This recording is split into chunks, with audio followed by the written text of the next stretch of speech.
जय श्री राधे कृष्णा। प्रिय मित्रों, आज का वीडियो आरंभ करने से पहले आइए हम सब यह प्रार्थना करें कि हे कृष्ण, जो भी भक्त आज इस अमृतमयी वाणी को सुनता है वह यह सुन रहा है कि आपकी कृपा उसके जीवन में सदैव बनी रहती है।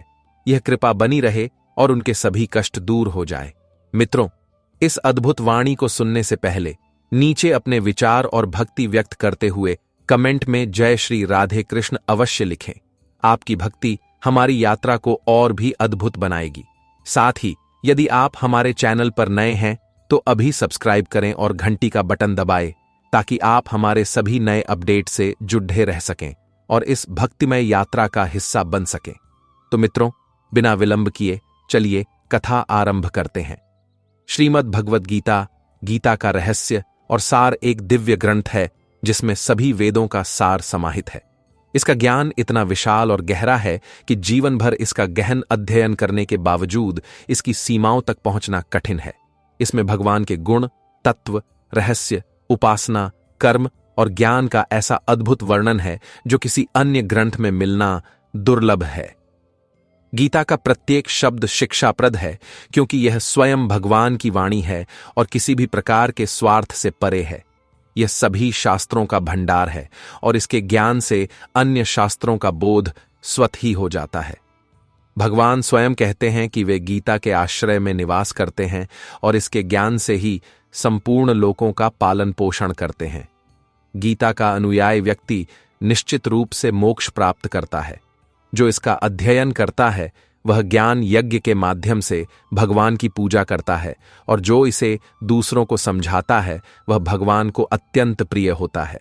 गीता जीवन का एक संपूर्ण दर्शन प्रस्तुत करती है और मनुष्य को धार्मिक, कर्मठ और ईमानदार जीवन जीने की प्रेरणा देती है।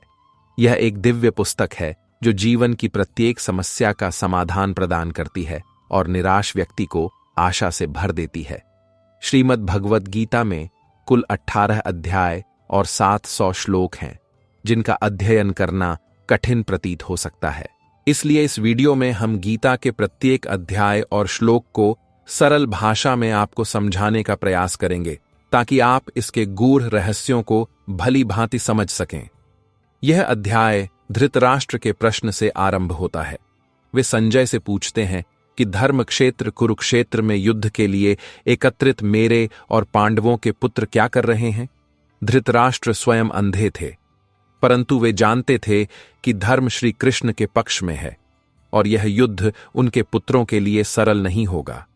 जब मनुष्य बुराई के मार्ग पर चलता है तो उसे अपने भीतर ही कर्मों के परिणाम दिखाई देने लगते हैं। यही चिंता धृतराष्ट्र को सता रही थी। संजय ने उत्तर दिया कि दुर्योधन ने पांडव सेना का निरीक्षण करके गुरु द्रोणाचार्य को संबोधित किया। उसने कहा कि पांडव सेना में अर्जुन और भीम जैसे महारथी हैं। विराट, ध्रुपद, द्रौपदी के पुत्र अभिमन्यु और अन्य वीर योद्धा भी इसमें सम्मिलित हैं। इसके उत्तर में भीष्म पितामह ने शंखनाद किया जिससे दुर्योधन के हृदय में प्रसन्नता उत्पन्न हुई। इसके पश्चात श्री कृष्ण और अर्जुन ने भी अपने अपने शंख बजाए। अर्जुन ने युद्ध क्षेत्र में अपने संबंधियों को देखकर करुणा और मोह से भरकर श्री कृष्ण से कहा, हे माधव, मेरे अंग कांप रहे हैं, धनुष हाथ से गिर रहा है और मैं खड़ा नहीं रह पा रहा हूं। मैं अपने भाइयों और संबंधियों को मारना नहीं चाहता, भले ही वे मुझे मार डालें। विषाद और दया से भरकर प्रज्ञावाद की भाषा बोलते हुए अर्जुन ने कहा, पंडित जन न तो जीवितों के लिए शोक करते हैं और न ही मृतकों के लिए। अर्जुन के संशय और श्री कृष्ण के उपदेश पर अर्जुन कहते हैं, हे जनार्दन, ये लोग लोभ के कारण कुल के नाश से उत्पन्न होने वाले दोषों और मित्रों से विरोध करने में कोई पाप नहीं देखते, परंतु हम तो अपने कुल के नाश से होने वाले दोषों को समझते हैं, इसीलिए हमें इस पाप से बचने का विचार करना चाहिए। अर्जुन आगे कहते हैं, जब कुल का नाश होता है तो सनातन कुल धर्म भी नष्ट हो जाता है और जब धर्म नष्ट हो जाता है तो अधर्म बरह जाता है।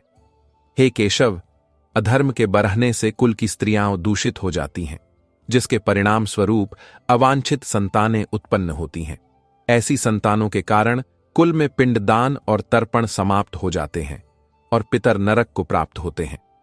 कुल के नाश से सनातन कुल धर्म नष्ट हो जाते हैं, और जब कुल का धर्म नष्ट हो जाता है, हे माधव, जिनका कुल धर्म नष्ट हो गया है वे अनिश्चित काल तक नरक में वास करते हैं, ऐसा हमने सुना है। कितना आश्चर्य है कि हम ज्ञानी होते हुए भी यह महान पाप करने को उद्यत हो गए हैं, केवल राज्य और सुख के लोभ में अपने प्रियजनों को मारने के लिए। अर्जुन आगे कहते हैं कि यदि शस्त्रहीन और प्रतिरोध न करने वाले मुझ जैसे व्यक्ति को धृतराष्ट्र के पुत्र शस्त्रों से कारागार में भी डाल दें तो ऐसी मृत्यु भी मेरे लिए श्रेयस्कर होगी। संजय कहते हैं, इस प्रकार शोकग्रस्त अर्जुन युद्ध भूमि में अपना धनुष बाण त्याग कर रथ के पिछले भाग में बैठ गए। श्रीमद् भगवद गीता के श्री कृष्ण अर्जुन संवाद का अर्जुन विषाद योग नामक प्रथम अध्याय समाप्त हुआ। संजय धृतराष्ट्र से कहते हैं, हे राजन, इस प्रकार करुणा से भरे और आंसुओं से युक्त नेत्रों वाले अर्जुन से भगवान श्री कृष्ण ने यह वचन कहे। श्री भगवान ने कहा, हे अर्जुन, इस विषम समय में तुम्हें यह किस प्रकार का मोह उत्पन्न हो गया है? यह न तो श्रेष्ठ पुरुषों द्वारा आचरित है, न स्वर्ग प्रदान करने वाला है और न ही कीर्ति देने वाला है। हे अर्जुन, युद्ध के इस क्षण में तुम्हें यह दुर्बलता कैसे आ गई? हे पार्थ, नपुंसकता को प्राप्त होना तुम्हारे लिए उचित नहीं है। इस तुच्छ हृदय की दुर्बलता को त्याग कर युद्ध के लिए खड़े हो जाओ। तब अर्जुन कहते हैं, हे मधुसूदन, मैं युद्ध भूमि में भीष्म पितामह और गुरु द्रोणाचार्य पर बाण कैसे चला सकता हूं? वे मेरे पूजनीय हैं, मैं उन्हें कैसे मार सकता हूं? गुरुजनों को मारकर इस लोक में भिक्षा का अन्न भोगना श्रेयस्कर है। हे कृष्ण, अपने पूज्य गुरुजनों को मारकर मैं रक्त से सन्ने भोगों को भोगकर क्या प्राप्त करूंगा? ऐसे रक्त रंजित भोगों को भोगने से तो भिक्षा मांगकर जीवनयापन करना उत्तम है। अर्जुन संशय में है कि क्या श्रेष्ठ होगा, और अपने संशयों को दूर करने के लिए वे श्री कृष्ण से उपदेश चाहते हैं। अर्जुन कहते हैं, हे माधव, मेरे पूज्य गुरुजन अत्यंत सम्माननीय हैं।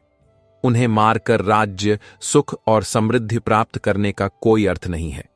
यदि मैं युद्ध स्थल के स्थान पर भिक्षा मांगकर अपना जीवनयापन करूं तो वह अधिक श्रेष्ठ होगा। उन्हें मारकर मेरे हाथ उनके रक्त से सने होंगे। ऐसे भोगों का कोई मूल्य नहीं है, इससे कोई शांति नहीं मिलेगी, न ही धर्म का पालन होगा। केवल तुच्छ सांसारिक सुख ही प्राप्त होंगे, जो इन महान आत्माओं के जीवन के समक्ष कुछ भी नहीं है।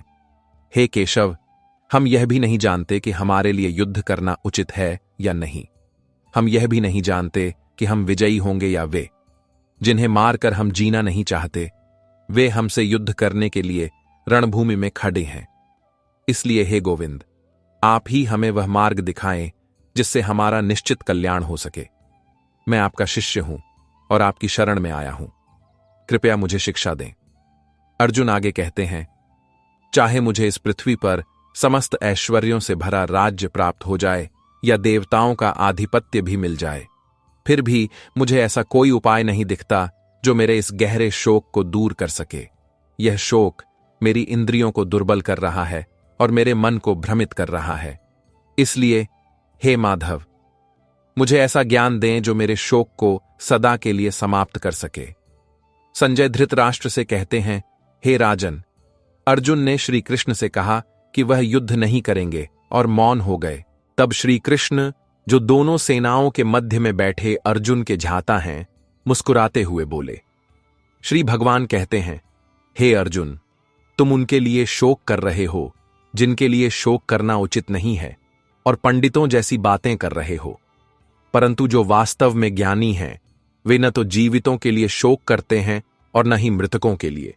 श्री कृष्ण आगे कहते हैं, हे पार्थ, ऐसा कभी नहीं था कि मैं नहीं था या तुम नहीं थे या ये राजा नहीं थे, और ऐसा भी नहीं होगा कि हम सब भविष्य में नहीं रहेंगे।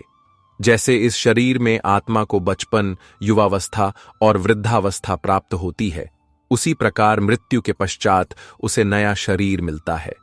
ज्ञानी पुरुष इस सत्य को समझकर शोक नहीं करते।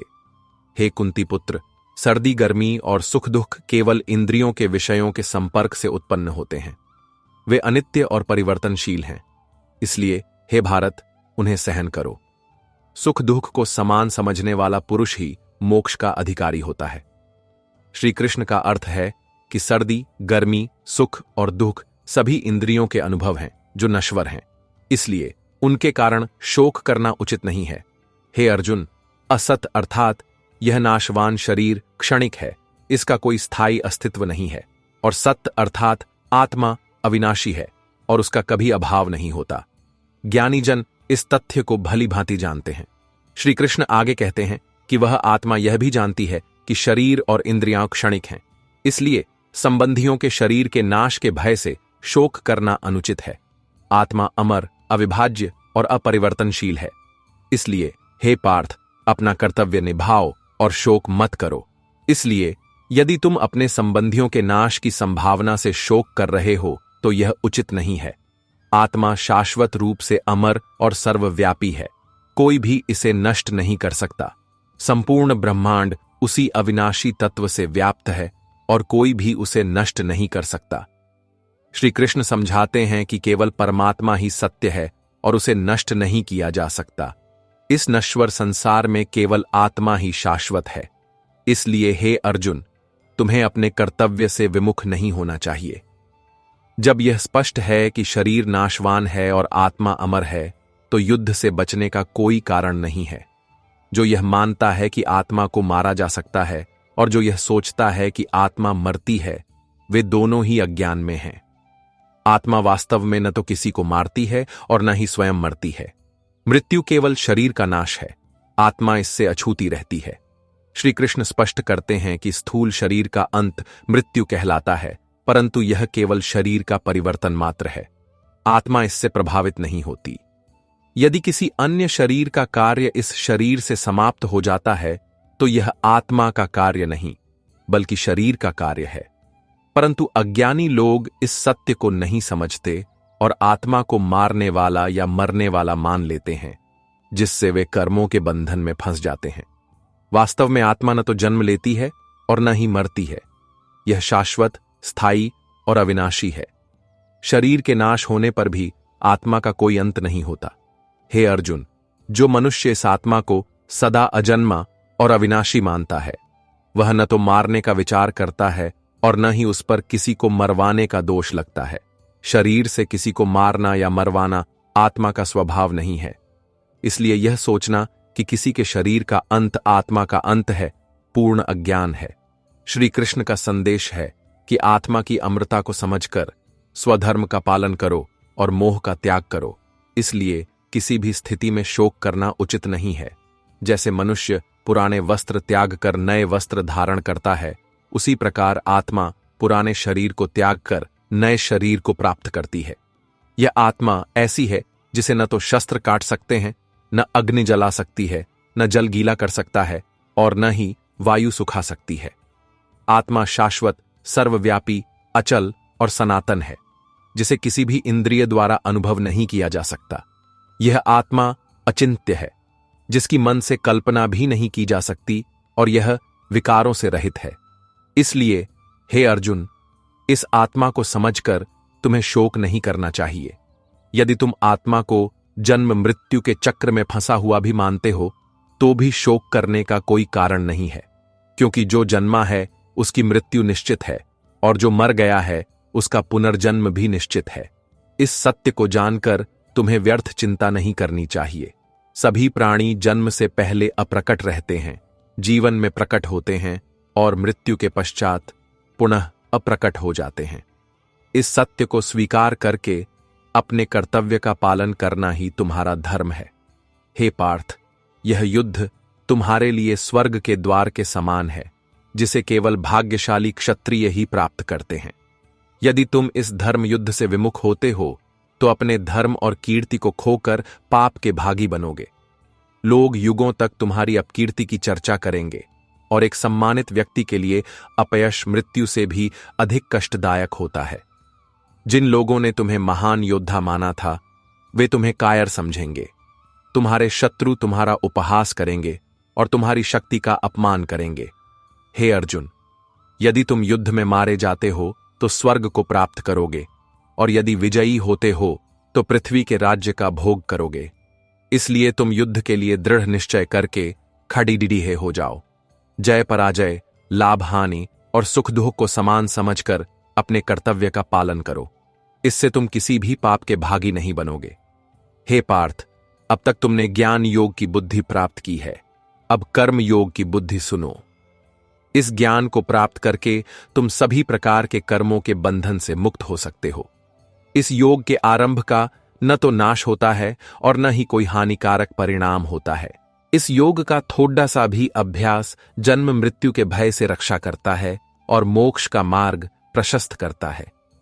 श्री भगवान का भाव है कि कर्म योग कभी नष्ट नहीं होता। इसके संस्कार साधक के अंतःकरण में स्थित हो जाते हैं और वे अगले जन्म में भी इसे आगे बढ़ाते हैं। हे अर्जुन, बिना किसी स्वार्थ के किए गए कर्मों का कोई प्रतिकूल फल नहीं होता, बल्कि यह साधक को अंततः ईश्वर तक पहुंचाता है। इस कर्म योग में एक ही प्रकार की बुद्धि होती है, जबकि काम कर्म में अज्ञानी लोगों की बुद्धि अनेक प्रकार के भेदों में उलझ जाती है और वे अनंत दिशाओं में भटकते रहते हैं। जब कोई व्यक्ति निश्चय कर लेता है तो उसकी बुद्धि एक ही लक्ष्य पर केंद्रित हो जाती है, परंतु जब वह निर्णय नहीं ले पाता तो उसकी बुद्धि अनेक दिशाओं में विभाजित हो जाती है और वह भ्रमित रह जाता है। हे अर्जुन, जो लोग केवल भोगों और कर्म फलों की प्रशंसा करते हैं और वेदों के वाक्यों में आसक्त रहते हैं, वे स्वर्ग को ही परम लक्ष्य मानते हैं और उससे परे कुछ नहीं सोचते। ऐसे लोग केवल कर्म के बदले मिलने वाले लाभों की ही बातें करते हैं। वे स्वार्थी होते हैं और उन्हें सच्चा कर्मयोगी नहीं कहा जा सकता। अज्ञानी लोग उनके बाहरी रूप और मीठी वाणी के धोखे में ही उलझे रहते हैं, परंतु उनका आचरण वैसा नहीं होता। वे बातें तो बड्ढी बड्ढी करते हैं, परंतु व्यवहार में उतने दृढ़ नहीं होते। ऐसे पाखंडियों से दूर रहना चाहिए जो केवल भोग और ऐश्वर्य के लिए कर्म की बातें करते हैं। हे अर्जुन, जिनका ध्यान केवल भोग और ऐश्वर्य पर होता है, उनकी बुद्धि ईश्वर में स्थिर नहीं हो सकती। वेद भी केवल 3 गुणों सत्व, रज और तम तक ही सीमित हैं। इसलिए तुम भोगों और उनके साधनों में आसक्त मत हो। शोक और द्वंद्वों से मुक्त होकर नित्य ब्रह्म में स्थित रहो। योग और कल्याण की चिंता न करते हुए आत्मनिर्भर बनो और स्वयं में स्थित हो जाओ। श्री भगवान कहते हैं कि जो व्यक्ति न तो भोगों की इच्छा करता है और न ही धन प्राप्ति का प्रयास करता है, वही सच्चा योगी है। जो पुरुष अपनी आत्मा में स्थित होकर निष्काम कर्म करते हैं, वही वास्तव में ईश्वर को प्राप्त कर सकते हैं। इसलिए हे अर्जुन, तुम भी निष्काम भाव से इस मार्ग को अपनाते हुए अपने कर्तव्यों का पालन करते हुए अपनी बुद्धि को ईश्वर में स्थिर करो। वेद केवल 3 गुणों तक सीमित हैं। वे उससे परे की वास्तविकता को नहीं समझते, परंतु उससे परे कर्मयोग है।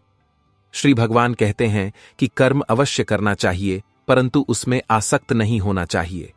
जैसे एक विशाल जलाशय के होते हुए छोटे जलाशय का कोई महत्व नहीं रहता, उसी प्रकार जिसने ब्रह्म के तत्व को जान लिया है, उसे वेदों की कोई आवश्यकता नहीं रहती। हे अर्जुन, तुम्हारा अधिकार केवल अपने कर्तव्य का पालन करने में है, परंतु कर्मों के फलों पर तुम्हारा कोई अधिकार नहीं है। इसलिए परिणामों की चिंता किए बिना निष्काम भाव से अपना कर्म करो, परंतु इसका यह अर्थ नहीं है कि तुम कर्म करना छोड़ दो। हे धनंजय, आसक्ति को त्याग कर सिद्ध और असिद्ध की संभावना को समान रखते हुए योग में स्थित होकर अपने कर्म करो। फल की इच्छा से किए गए कर्मों की तुलना में निस्वार्थ भाव से किया गया कर्म श्रेष्ठ है, क्योंकि इस काम कर्म का फल नाशवान होता है, जबकि कर्म योग से मनुष्य ईश्वर को प्राप्त करता है। जो व्यक्ति अपनी क्षमता के अनुसार कर्म करता है और पुण्य तथा पाप दोनों का इसी जीवन में त्याग कर देता है, वही समत्व योग में स्थित होकर कर्म करना ही कर्म बंधन से मुक्त होने का उपाय है। बुद्धिमान मनुष्य कर्मों के फलों का त्याग करके जन्म मृत्यु के बंधन से मुक्त हो जाते हैं और अंत में निर्दोष परम पद को प्राप्त करते हैं। हे अर्जुन, जब तुम्हारी बुद्धि मोह रूपी दलदल को पार कर जाएगी, तब तुम सभी भोगों से विरक्त हो जाओगे और वैराग्य को प्राप्त करोगे। जब विभिन्न मतों से विचलित तुम्हारी बुद्धि ईश्वर में स्थिर हो जाएगी, तब तुम योग को प्राप्त कर लोगे, अर्थात तुम्हारा ईश्वर से नित्य संबंध स्थापित हो जाएगा। अर्जुन ने कहा, हे केशव, समाधि में स्थित ईश्वर को प्राप्त पुरुष की बुद्धि के क्या लक्षण हैं? वह कैसे बोलता है, कैसे बैठता है और कैसे चलता है? श्री भगवान ने कहा, हे अर्जुन, जब मनुष्य स्थित प्रज्ञ होकर सभी कामनाओं का त्याग कर देता है, तब वह ईश्वर में स्थिर हो जाता है और आत्मा में ही संतुष्ट रहता है। उसे ही स्थिर बुद्धि कहा जाता है। जो व्यक्ति दुख आने पर विचलित नहीं होता और सुख मिलने पर भी जिसे कोई आसक्ति नहीं होती तथा जिसके भय और क्रोध नष्ट हो गए हैं, वही स्थिर बुद्धि मुनि कहलाता है। जो व्यक्ति किसी भी शुभ या अशुभ वस्तु के मिलने पर न तो हर्षित होता है और न ही द्वेष करता है, उसकी बुद्धि स्थिर मानी जाती है। जैसे कछुआ अपने अंगों को समेट लेता है, उसी प्रकार जो व्यक्ति अपनी इंद्रियों को विषयों से हटा लेता है, उसकी बुद्धि स्थिर हो जाती है। इसलिए साधक को अपनी सभी इंद्रियों को वश में करके मन को ईश्वर में केंद्रित करके ध्यान करना चाहिए।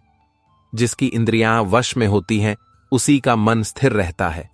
जो व्यक्ति विषयों का अधिक चिंतन करता है, उन विषयों में उसकी आसक्ति बराच जाती है।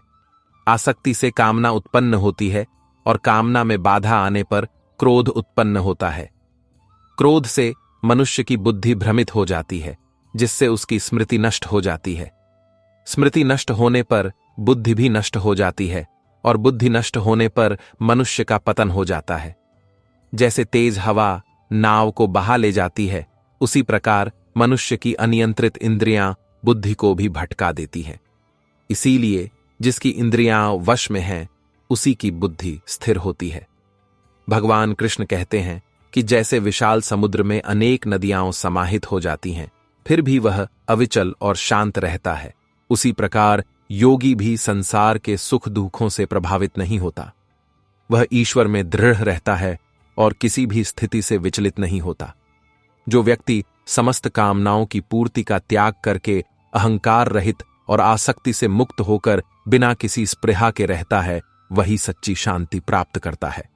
अर्जुन पूछते हैं, हे जनार्दन, यदि आप ज्ञान को कर्म से श्रेष्ठ मानते हैं, तो हे केशव, आप मुझे इस भयंकर कर्म में क्यों प्रवृत्त कर रहे हैं?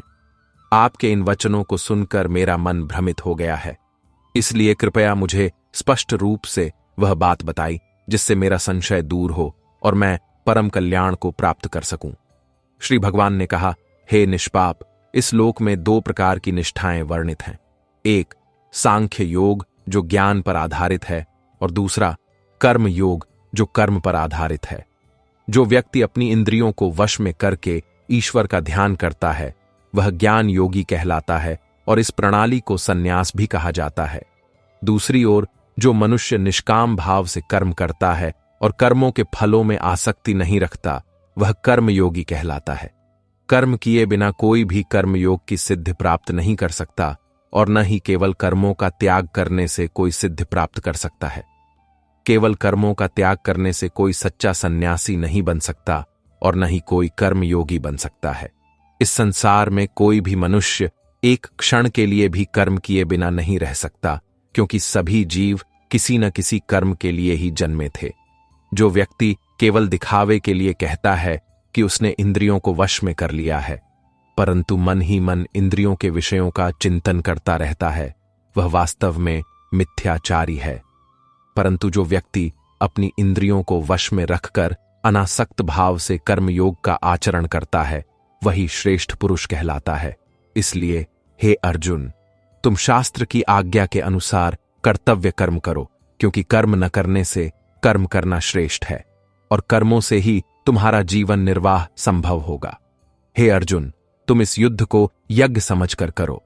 जैसे यज्ञ लोक कल्याण के लिए किया जाता है, उसी प्रकार तुम भी युद्ध को अपना कर्तव्य समझो। सृष्टिकर्ता ब्रह्मा ने सृष्टि के आरंभ में यज्ञ करके प्राणियों की रचना करके उनसे कहा कि तुम यज्ञ के द्वारा वृद्धि को प्राप्त होओगे और यह यज्ञ तुम्हें इच्छित भोग प्रदान करेगा।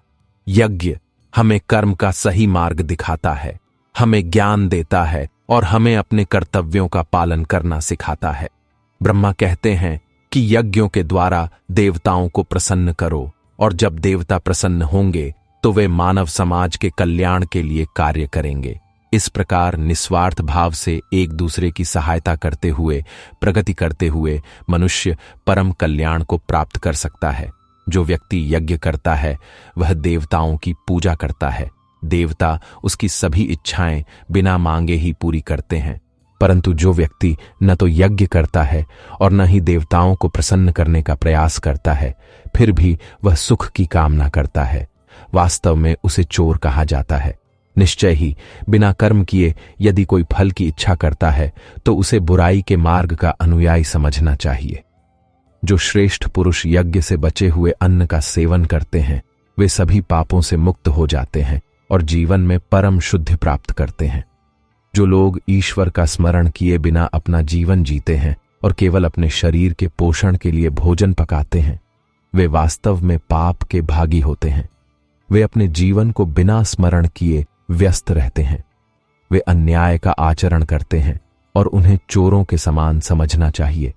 यदि अन्न समाप्त हो जाए तो सारा जीवन नष्ट हो जाएगा, क्योंकि सभी जीवों का अस्तित्व अन्न पर ही निर्भर है।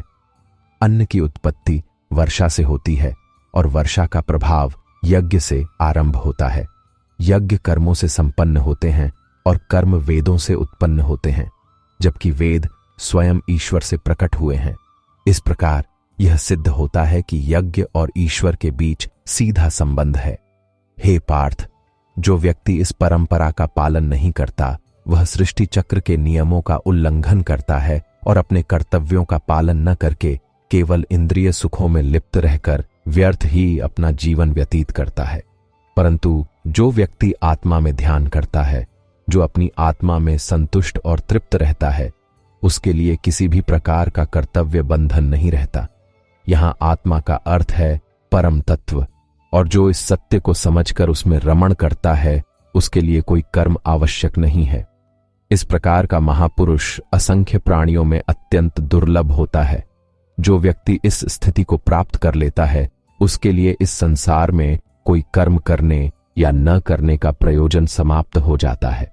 न तो उसे कर्म फल की कोई इच्छा रहती है और न ही वह किसी कर्म के त्याग से प्रभावित होता है।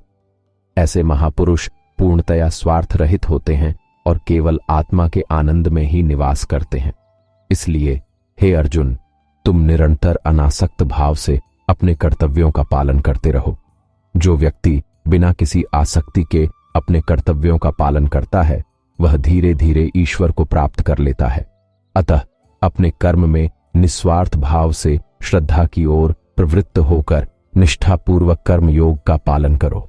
यही मार्ग तुम्हें मोक्ष तक ले जाएगा और तुम्हें सभी बंधनों से मुक्त कर देगा। राजा जनक आदि अनेक महापुरुषों ने भी ज्ञान युक्त कर्म करके ही परम सिद्धि प्राप्त की थी। यद्यपि वे कर्म से अनासक्त थे, तथापि तुम्हें भी कर्म करने की आवश्यकता है। श्रेष्ठ पुरुषों के आचरण से दूसरे लोग प्रेरणा लेते हैं और उनका अनुसरण करते हैं। जो लोग सही मार्ग पर चलते हैं उनके द्वारा किए गए कर्मों का समाज में सकारात्मक प्रभाव पड़ता है। इसलिए सज्जन व्यक्तियों को सदा अच्छा आचरण और व्यवहार का पालन करना चाहिए। हे अर्जुन, तीनों लोकों में मेरा कोई कर्तव्य नहीं है और न ही कोई अन्य वस्तु प्राप्त करने योग्य है। फिर भी मैं अपने कर्म करता हूं। यदि मैं कर्म करना बंद कर दूं तो भ्रम और विकृति फैल जाएगी। लोग मेरे मार्ग का अनुसरण करते हैं, इसलिए यदि मैं कर्म न करूं तो लोग भी अपने कर्तव्यों से विमुख हो जाएंगे और समाज का पतन हो जाएगा।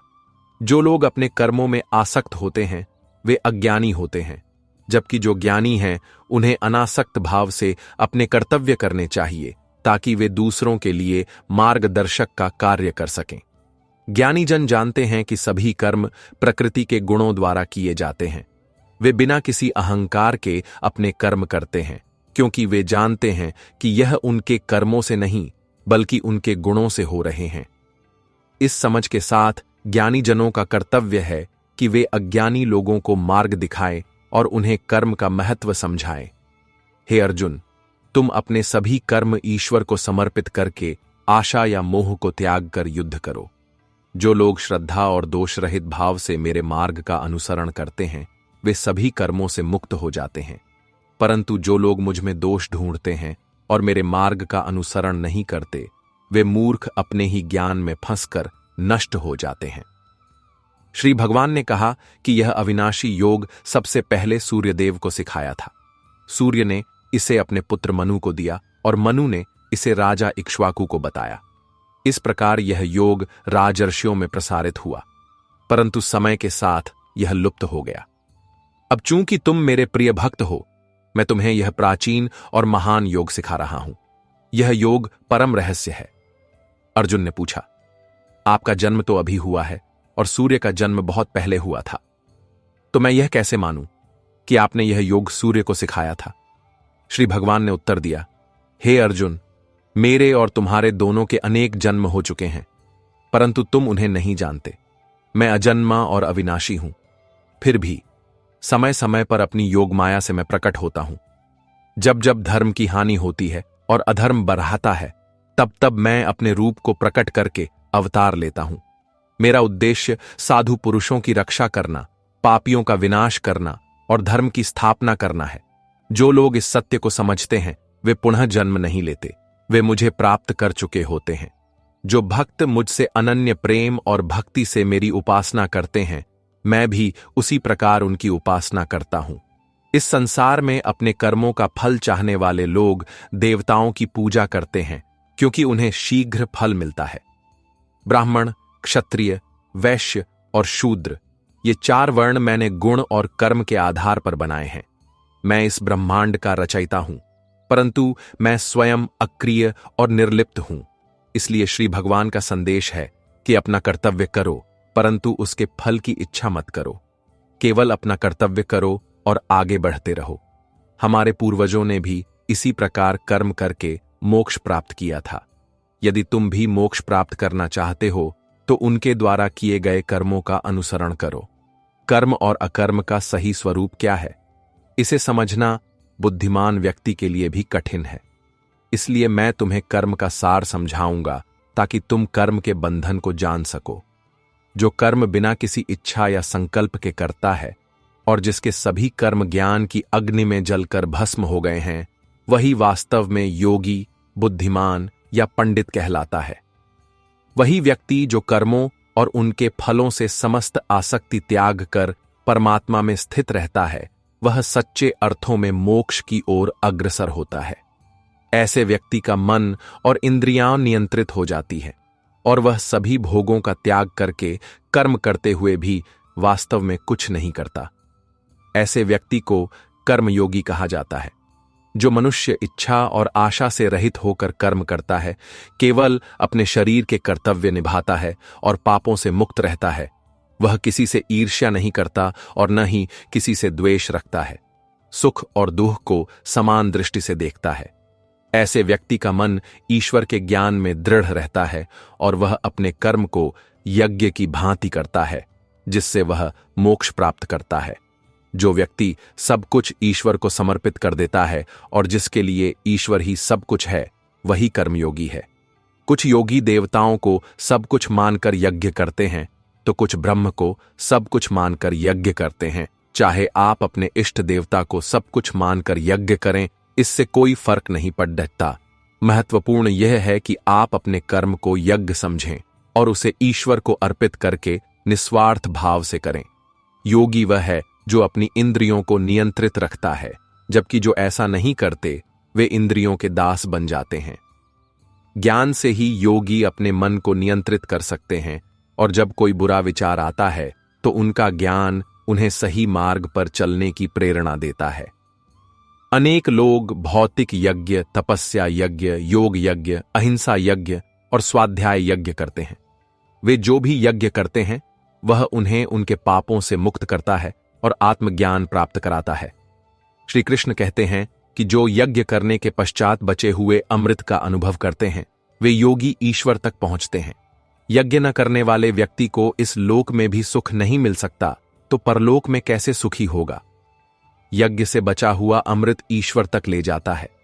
अपने कर्म करने के पश्चात जो भी फल मिले उसे ईश्वर का प्रसाद मानकर संतोष पूर्वक आगे बढ़ते रहना चाहिए। श्री कृष्ण यह भी कहते हैं कि द्रव्यमय यज्ञ से ज्ञान यज्ञ श्रेष्ठ है। ज्ञान यज्ञ में इंद्रियों पर नियंत्रण होता है, श्वास पर नियंत्रण होता है और कर्म निस्वार्थ भाव से किए जाते हैं। ज्ञान यज्ञ हमें सीधे ईश्वर से जोड़ ढकता है। ज्ञान प्राप्त करने के लिए हमें ज्ञानी महात्माओं के पास जाना चाहिए, उनसे प्रश्न पूछने चाहिए और उनकी सेवा करनी चाहिए। इस ज्ञान से हम ईश्वर को जान सकते हैं और यदि हम सबसे बद्धे पापी भी हों तो भी ज्ञान की नौका पर सवार होकर हम ईश्वर तक पहुंच सकते हैं। ज्ञान की अग्नि कर्मों को भस्म कर देती है और मनुष्य ईश्वर तक पहुंच जाता है।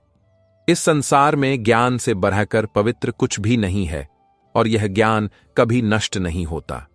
जिसे अपनी इंद्रियों पर नियंत्रण प्राप्त हो जाता है वह व्यक्ति इस ज्ञान को प्राप्त करता है और परम शांति को प्राप्त करता है। जो व्यक्ति श्रद्धा, विश्वास और तर्क से रहित होता है वह कभी भी ज्ञान प्राप्त नहीं कर सकता। ऐसे संशयी व्यक्ति का इस लोक और परलोक में कोई स्थान नहीं होता। अंत में श्री कृष्ण अर्जुन से कहते हैं कि तुम अपने हृदय के संशयों को ज्ञान की तलवार से काटकर कर्मयोग में स्थित होकर युद्ध के लिए तैयार हो जाओ। भगवान ने कहा कि संन्यास और निष्काम कर्म दोनों ही श्रेष्ठ हैं, परंतु निष्काम कर्म योग अधिक श्रेष्ठ है। जो व्यक्ति किसी से घृणा नहीं करता और न ही किसी से इच्छा रखता है उसे सच्चा सन्यासी कहा जाता है। ऐसा व्यक्ति घृणा और अन्य द्वंद्वों से मुक्त होकर संसार के बंधन को सुखपूर्वक त्याग देता है। कम ज्ञान वाले लोग संन्यास और निष्काम कर्म को भिन्न मानते हैं, परंतु जो पूर्ण रूप से अवगत हैं वे दोनों को समान रूप से देखते हैं। जो फल ज्ञान योगी को मिलता है वही निष्काम कर्म योगी को भी प्राप्त होता है। इसलिए जो व्यक्ति संन्यास और निष्काम कर्म को एक साथ देखता है वही सत्य को पहचानता है। हे अर्जुन, निष्काम कर्म के बिना संन्यास दुखदायी होता है। जो व्यक्ति अपने मन में ईश्वर का एक रूप स्थिर करके निष्काम कर्म करता है वह योगी बन जाता है। वह बहुत शीघ्र ईश्वर को प्राप्त कर लेता है। एक कर्म योगी इंद्रियों पर विजय प्राप्त करता है और बिना किसी इच्छा के परमात्मा में स्थित होकर कर्म करता है। वह कभी भी कर्म में लिप्त नहीं होता। दिव्य चेतना में स्थित होकर वह सभी इंद्रिय कर्मों का कारण ईश्वर को मानता है और उसी के लिए कार्य करता है। इस प्रकार एक योगी के कर्मों का कोई प्रभाव नहीं होता, क्योंकि वह अपने सभी कर्म ईश्वर को समर्पित कर देता है। एक कर्म योगी अपने सभी कर्मों के फलों को ईश्वर को समर्पित करके निस्वार्थ भाव से अपना कर्म करता है। जैसे कमल का पत्ता जल को स्पर्श नहीं करता, उसी प्रकार एक योगी का शरीर और मन कर्म नहीं करते। बुद्धि और इंद्रियों की शुद्धि के लिए वे कर्म करते हैं, परंतु वह फल की इच्छाओं से मुक्त रहते हैं। जो कर्म करते हैं और उनसे फलों की इच्छा रखते हैं वे 84 लाख योनियों में भटकते रहते हैं। एक कर्मयोगी की आत्मा जब शरीर से बाहर होती है तो वह न तो कोई कर्म करती है और न ही उसके कर्मों के परिणाम किसी से जुड़े होते हैं। यह सब प्रकृति के गुणों द्वारा किया जाता है। पापों और पुण्य कर्मों के लिए ईश्वर उत्तरदायी नहीं है, क्योंकि यह सभी जीवों की आत्मा उनके स्वभाव के अनुसार होती है। जब मनुष्य का ज्ञान तत्वों के ज्ञान से अज्ञान से नष्ट हो जाता है तब वह ईश्वर को सही रूप से समझ पाता है। दार्शनिक व्यक्ति सभी को समान दृष्टि से देखता है, चाहे वह ब्राह्मण हो, गाय हो, हाथी हो या कुत्ता हो। ऐसा व्यक्ति जन्म मृत्यु के बंधन से मुक्त, ब्रह्म के समान निर्दोष और सदैव परमात्मा में स्थित रहता है। एक बुद्धिमान व्यक्ति न तो किसी प्रिय वस्तु से प्रसन्न होता है और न ही अप्रिय वस्तु से विचलित होता है। उसका मन संतुलित रहता है, क्योंकि वह सच्चे ज्ञान से युक्त होता है। इंद्रिय सुख आरंभ में सुख देते हैं, परंतु अंत में दुख का कारण बनते हैं। इसलिए बुद्धिमान व्यक्ति इंद्रिय सुखों से दूर रहता है और आत्मा में सुख का अनुभव करता है। वह ईश्वर में निरंतर स्थित रहकर अनंत आनंद का अनुभव करता है। जो व्यक्ति कर्म और क्रोध को नियंत्रित करके उनके वेग को सहन करता है वही योगी है और वही इस संसार में सुखी रह सकता है। जो मनुष्य अपनी आत्मा में सुख ढूंढता है और अपने मन को आत्मा में स्थिर रखता है वह ब्रह्म के साथ एक होकर परमात्मा को प्राप्त करता है। इसके साथ ही ब्रह्म के स्पर्श से उसके सभी पाप और संशय समाप्त हो जाते हैं। जो जीवों के कल्याण के लिए है और सभी सांसारिक इच्छाओं का त्याग करके प्रत्येक वस्तु में परमात्मा को देखता है वह ईश्वर को प्राप्त करता है। एक योगी वह है जो इंद्रिय विषयों का त्याग करके अपनी दृष्टि को दोनों भौहों के मध्य केंद्रित करता है। प्राण वायु और अपान वायु की गति को संतुलित करके नासिका द्वारा श्वास को नियंत्रित करता है और अपनी इंद्रियों तथा बुद्धि को नियंत्रित करके ईश्वर का ध्यान करता है। ऐसा व्यक्ति मोक्ष प्राप्त करता है और शांति का अनुभव करता है। इस प्रकार उपनिषदों, ब्रह्म विद्या और योग शास्त्र के अनुसार कर्म संन्यास योग नामक 5वां अध्याय समाप्त होता है। अब श्री कृष्ण ने 6ठे अध्याय में योग पर और अधिक विस्तार से चर्चा की है।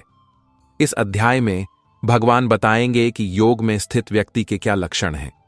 योग का अर्थ है परमेश्वर को प्राप्त करने के लिए किए गए कर्मों से दूर जाना। भगवान कृष्ण कहते हैं कि जो व्यक्ति बिना किसी फल की अपेक्षा किए कर्म करता है वही सन्यासी और योगी है।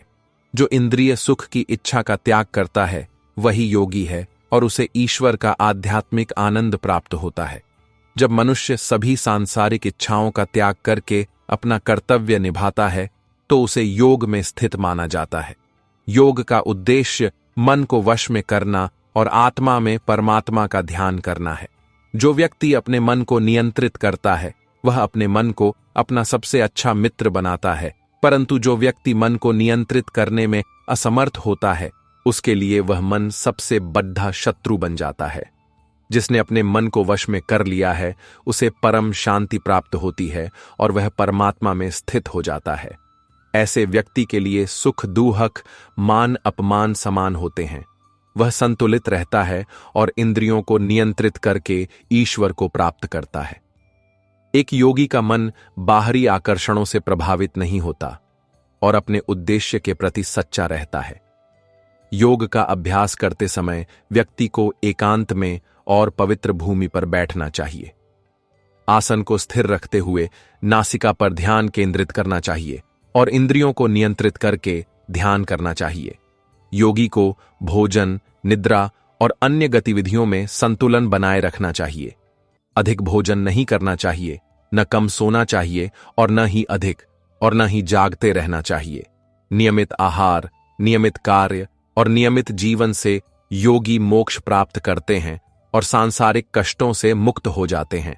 जब ईश्वर में स्थित मनुष्य का मन स्थिर हो जाता है तो वह सभी सांसारिक इच्छाओं से मुक्त हो जाता है।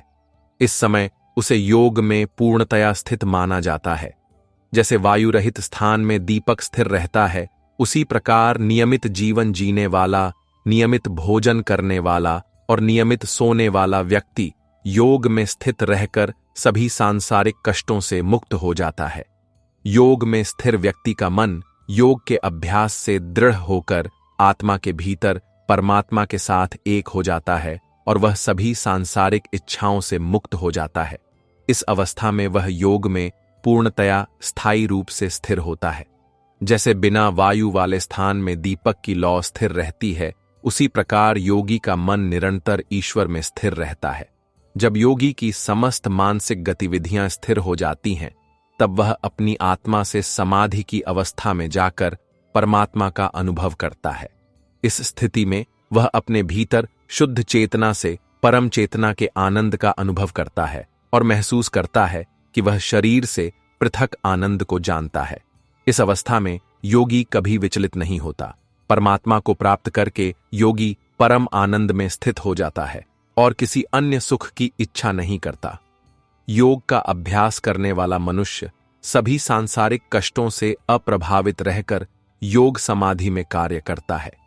उसे अपने मन में उत्पन्न होने वाली सभी इच्छाओं का त्याग करना होता है और इंद्रियों को नियंत्रित करना होता है। मन को आत्मा में स्थिर रखते हुए उसे केवल ईश्वर के चिंतन पर ही एकाग्र रखना चाहिए। योगी को चंचल और अस्थिर मन को किसी भी दिशा से हटाकर अपनी आत्मा में स्थिर करना चाहिए। जब योगी का मन परमात्मा पर केंद्रित रहता है और रजोगुण के कारण उत्पन्न होने वाली इच्छाएं शांत हो जाती हैं, तब वह सभी पापों से मुक्त होकर परम आनंद का अनुभव करता है। इस प्रकार योग में स्थित व्यक्ति निरंतर योग के अभ्यास से सभी पापों से मुक्त होकर एक अर्थ में ब्रह्म में स्थित रहता है और दिव्य प्रेम तथा परमानंद में लीन हो जाता है। एक योगी वह है जो सभी प्राणियों में एक ही आत्मा को देखता है और प्रत्येक जीव में ईश्वर का साक्षात्कार करता है। वह जानता है कि सभी प्राणी परमात्मा में स्थित हैं और उसी दिव्य आत्मा का अंश हैं। जो व्यक्ति नियमित रूप से भोजन करता है, नियमित रूप से कार्य करता है और संतुलित जीवन जीता है, वह योगी योग में स्थित रहकर सभी सांसारिक कष्टों से मुक्त हो जाता है। योगी का मन योग के अभ्यास से ईश्वर की प्राप्ति में स्थिर रहता है और सभी प्राणियों में ईश्वर को देखता है। ऐसे योगी के लिए ईश्वर कभी अदृश्य नहीं होता और वह भी ईश्वर के लिए अदृश्य नहीं होता। जो योगी सभी प्राणियों के हृदय में ईश्वर को देखता है और भक्तिपूर्वक उसका स्मरण करता है, वह सदैव परमात्मा में स्थित रहता है। जो व्यक्ति सभी प्राणियों के सुख दुख को समान रूप से समझता है और अपने मन को शांत करके योग में स्थित रहता है, वही सच्चा योगी है। अर्जुन ने कहा, हे कृष्ण, मन की चंचलता को दूर करने के उद्देश्य से किया जाने वाला यह योग अभ्यास कठिन है और इसे स्थिर रखना मेरे लिए बहुत दुष्कर प्रतीत होता है। श्री भगवान ने उत्तर दिया, हे महाबाहु, इसमें कोई संदेह नहीं कि चंचल मन को वश में करना कठिन है, परंतु यह माना जाता है कि सभी सांसारिक इच्छाओं का त्याग करके अभ्यास और निरंतर अभ्यास से इस पर विजय प्राप्त की जा सकती है। जो व्यक्ति अपने मन को वश में नहीं कर सका, उसके लिए ईश्वर प्राप्ति असंभव है।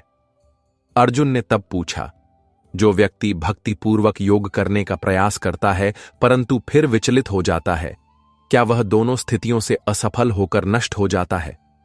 श्री कृष्ण ने कहा, हे अर्जुन, ऐसा असफल योगी न तो इस जन्म में और न ही अगले जन्म में नष्ट होता है। वह स्वर्ग में जाता है और उन इच्छाओं का भोग करता है जिनके कारण वह योग से विचलित हुआ था। फिर वह एक कुलीन परिवार में जन्म लेता है और अपने पिछले जीवन के आध्यात्मिक अभ्यासों को पुनः प्राप्त करके ईश्वर की ओर आकर्षित होता है।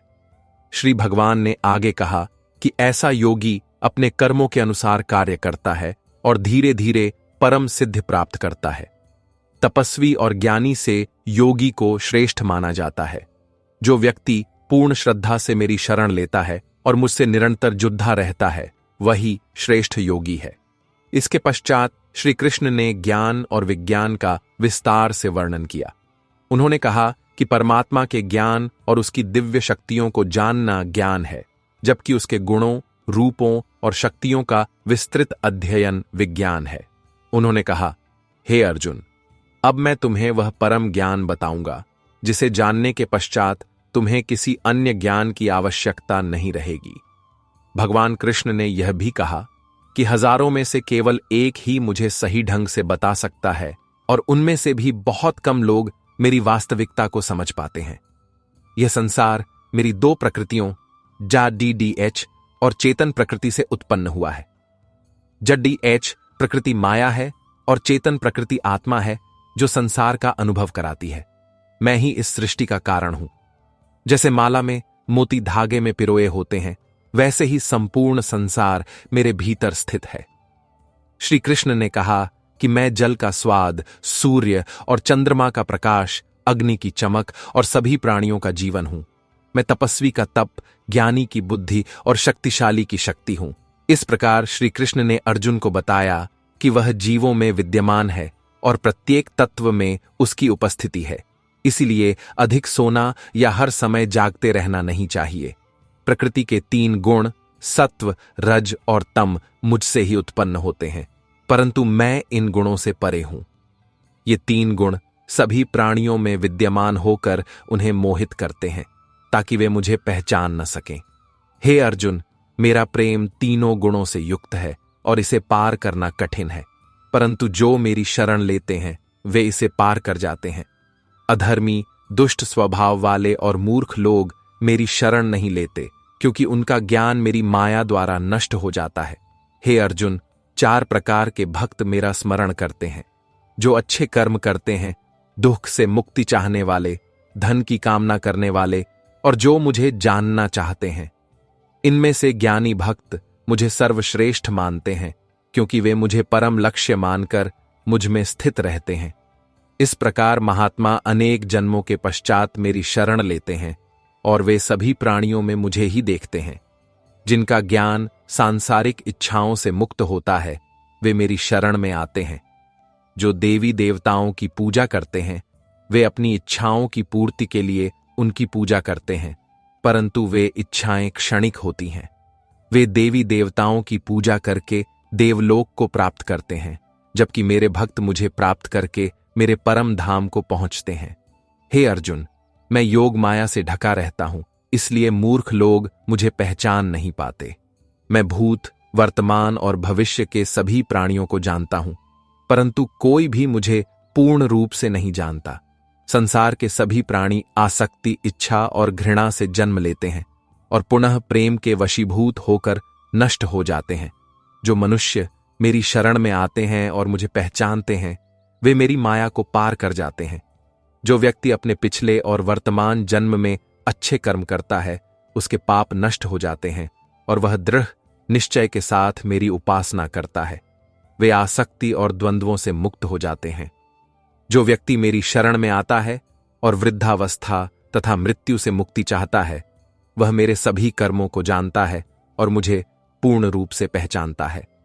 श्री भगवान ने कहा कि जो व्यक्ति मृत्यु के समय योग की अवस्था में मन में मेरा स्मरण करता है वह मुझे जानकर मेरे परम धाम को प्राप्त होता है। अर्जुन ने पूछा, हे भगवान, ब्रह्म क्या है, अध्यात्म क्या है, कर्म, अधिभूत, अधिदैव और अधियज्ञ कौन है, और मृत्यु के समय योग में स्थित ज्ञानी पुरुष आपको कैसे जानते हैं? श्री भगवान ने उत्तर दिया, जो अविनाशी है वही ब्रह्म है। आत्मा ब्रह्म है और आत्मा का मुझ में स्थिर भाव ही अध्यात्म है। कर्म का अर्थ है जीवों के अच्छे या बुरे संकल्पों का क्षय। न तो अधिक खाना चाहिए और न ही कम। मेरी अपरा प्रकृति जो निरंतर परिवर्तनशील है उसे अधिभूत कहा जाता है और मेरा विराट रूप जिसमें सूर्य, चंद्रमा और सभी देवता स्थित हैं उसे अधिदैव कहा जाता है। मैं प्रत्येक जीव के हृदय में अंतर्यामी रूप में स्थित हूं, वही अधियज्ञ है और मैं यज्ञ का भोक्ता हूं। जो व्यक्ति जीवन के अंत में मेरा स्मरण करते हुए अपने शरीर का त्याग करता है वह मुझसे मिलता है, इसमें कोई संदेह नहीं। मनुष्य अंत समय में जिस भी भाव का स्मरण करता है वह उसी भाव को प्राप्त होता है। इसलिए हे अर्जुन, सदैव मेरा स्मरण करो और युद्ध करो। मन और बुद्धि से मुझे समर्पित होकर तुम निश्चित रूप से इसी रूप में मुझे प्राप्त करोगे। जो व्यक्ति बिना विचलित हुए योग में स्थित रहकर निरंतर दिव्य परमात्मा का ध्यान करता है वह उसे प्राप्त करता है। मनुष्य को उस सर्वशक्तिमान का स्मरण करना चाहिए जो प्राचीन जगत का ज्ञाता, सूक्ष्म नियंत्रक, सूक्ष्म से भी सूक्ष्म, सबका पालन करने वाला और अचिंत्य स्वरूप है। अविचल भक्ति से योग शक्ति में लगे योगी प्राण और आत्मा दोनों को संसार के मध्य ईश्वर के परम धाम में स्थापित करके उसे प्राप्त करते हैं। अब मैं तुम्हें बताऊंगा कि संन्यास योग और भक्ति योग द्वारा ईश्वर को कैसे प्राप्त किया जा सकता है। वेद सर्वशक्तिमान ईश्वर को अमर कहते हैं और महान आर्षे उसमें प्रवेश करते हैं। उस परम पद को प्राप्त करने के लिए ब्रह्मचर्य व्रत का पालन करना चाहिए। सभी द्वारों को नियंत्रित करके, मन को हृदय में रोककर, प्राणवायु को सिर में स्थित करके योग में स्थित होना होता है। इस प्रकार एयुएमकार रूपी ब्रह्म के नाम का जप करते हुए जो व्यक्ति मेरा स्मरण करते हुए शरीर त्यागता है वह मेरे परम धाम को प्राप्त होता है। हे अर्जुन, जो मनुष्य बिना किसी अन्य विचार के नियमित रूप से मेरा स्मरण करता है और मेरी भक्ति में स्थित रहता है वह मुझे सरलता से प्राप्त कर लेता है। मुझे प्राप्त करके वह व्यक्ति इस संसार के दुखों और पीड़ाओं से क्षण भंगुरता से मुक्त हो जाता है और फिर कभी जन्म नहीं लेता। वह परम सिद्धि प्राप्त करके मेरे परम धाम को जाता है। हे अर्जुन, ब्रह्मांड के सभी लोक, ब्रह्मलोक से लेकर सभी जीव जन्म मृत्यु के चक्र में फंसे रहते हैं, परंतु मुझे प्राप्त करने के पश्चात मनुष्य का पुनर्जन्म नहीं होता। जो मनुष्य 1000 चतुर्युगों के ब्रह्मा के दिन और रात को जानता है वह वास्तव में समय के तत्व को जानता है। ब्रह्मा के दिन के आरंभ में सभी जीव अव्यक्त से प्रकट होते हैं और रात्रि में पुनः अव्यक्त में विलीन हो जाते हैं। परंतु उस अव्यक्त ब्रह्म के अतिरिक्त एक शाश्वत अविनाशी पर ब्रह्म है जो सभी जीवों के नष्ट होने पर भी नष्ट नहीं होता। वेदों में वर्णित अव्यक्त को अविनाशी कहा गया है और उसे ही परम गति कहा जाता है। इसे प्राप्त करके मनुष्य कभी वापस नहीं आता। यह मेरा परम धाम है। हे अर्जुन, जो परब्रह्म परम है उसे अनन्य भक्ति से ही प्राप्त किया जा सकता है। जो व्यक्ति शरीर के अंत में पहले अपनी वासना और क्रोध को नियंत्रित करता है और इच्छाओं पर अंकुश लगा सकता है, वही सच्चा योगी है और वही इस संसार में सुखी रह सकता है। जो मनुष्य अपनी आत्मा में सुख पाता है और अपने मन को आत्मा में स्थिर रखता है, वह ब्रह्म के साथ एक होकर ईश्वर को प्राप्त करता है। जिसके सभी पाप और मानसिक भ्रम ब्रह्म के अनुभव से समाप्त हो जाते हैं, वही ब्रह्म ज्ञानी कहलाता है। जो व्यक्ति सभी सांसारिक इच्छाओं का त्याग करके प्रत्येक वस्तु में केवल ईश्वर को देखता है, वही ईश्वर को प्राप्त करता है। वह योगी जो बाहर से इंद्रिय विषयों के विचारों का त्याग करके अपनी दृष्टि को भौहों के मध्य केंद्रित करता है, प्राण और अपान वायु की गति को नियंत्रित करके मन और इंद्रियों पर नियंत्रण करता है और फिर ईश्वर का ध्यान करता है, वही मोक्ष प्राप्त करता है। इसलिए मुक्त पुरुष सभी यज्ञों और तपस्याओं का भोक्ता, सभी लोकों और देवताओं का स्वामी तथा सभी जीवों के कल्याण के लिए कार्य करने वाला है और इस प्रकार परम शांति को प्राप्त करता है। अब श्री कृष्ण अर्जुन संवाद में कर्म और संन्यास के विषयों पर 5वें अध्याय के अंतर्गत बताते हुए कहते हैं कि जो मनुष्य बिना किसी फल के अपनी इच्छा से अपने कर्म करता है, वही सन्यासी और योगी है। न तो अग्नि का त्याग करने वाला सन्यासी है और न ही सभी सांसारिक संपत्तियों का त्याग करने वाला योगी है। हे अर्जुन, जिसे सन्यास कहते हैं उसे ही योग समझो। इंद्रिय सुख की इच्छा का त्याग किए बिना कोई भी मनुष्य ईश्वर को प्राप्त नहीं कर सकता। जो व्यक्ति योग द्वारा अपने मन को वश में करना चाहता है, उसे कर्म करना चाहिए। जब मनुष्य सभी सांसारिक इच्छाओं का त्याग करके शारीरिक सुखों या फलों की इच्छा से मुक्त होकर अपना कर्तव्य निभाता है, तब वह योग में स्थित होता है।